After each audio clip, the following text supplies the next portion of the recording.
It was the stuff of dreams, the most ambitious project Leeds had ever seen. 2 iconic skyscrapers set to be the tallest in Western Europe. But 3 years on, and this is the reality of Lumiere. It's just a derelict building site at the moment with a hole in the ground and a lot of boarding around it. Seriously want my money back, don't think the build's going to go ahead, and considering legal action. Work did start on this site in 2007, but then the credit crunch hit, and by 2008 the builders had packed up. Since then, this scheme's been abandoned, with no sign of work starting anytime soon. To make matters worse, last year the main developer, KW Linfoot, went into liquidation. But more than 700 apartments have already been sold off plan, and many investors now want their money back. Charles Stewart lives in Bradford. He bought a flat in 2007 and has so far paid a £6,000 deposit. They need to tell us where our money is. We need proof that it's definitely safe, paper proof that it's definitely safe. We need them to be open with us. Do they really want to go ahead with the build, or are they just stringing us along? And Charles isn't alone. Hundreds of people across the country have invested in Lumiere with no idea if or when it will be built.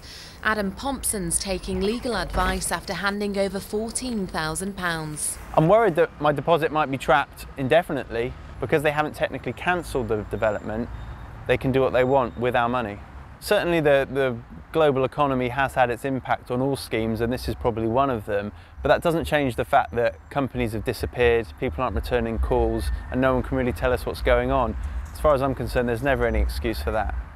When KW Linfoot collapsed, they said that Lumiere would not be affected because it would be taken over by their venture partners, Fraser's Property in London. Frasers have told the BBC they still intend to build Lumiere. They say purchasers are still held to their contracts and that deposits are covered by Zurich Insurance. But they say they're not in a position to give a timetable for when the work might start. We asked an independent solicitor to look at the contracts.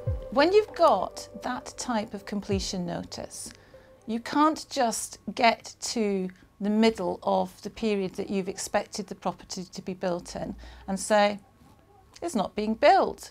You've actually got to get to the end of the expected build period, and then you can serve your notice on the builder to actually finish the development and give you the property you expected him to build for you. The Lumiere skyscraper was supposed to be finished next year, but that now seems an impossible task. The deposits trapped in this scheme amount to millions. So was it a good investment? Well, it looks like buyers will have to wait a long time before they know for sure. Nicola Rees, BBC Look North in Leeds.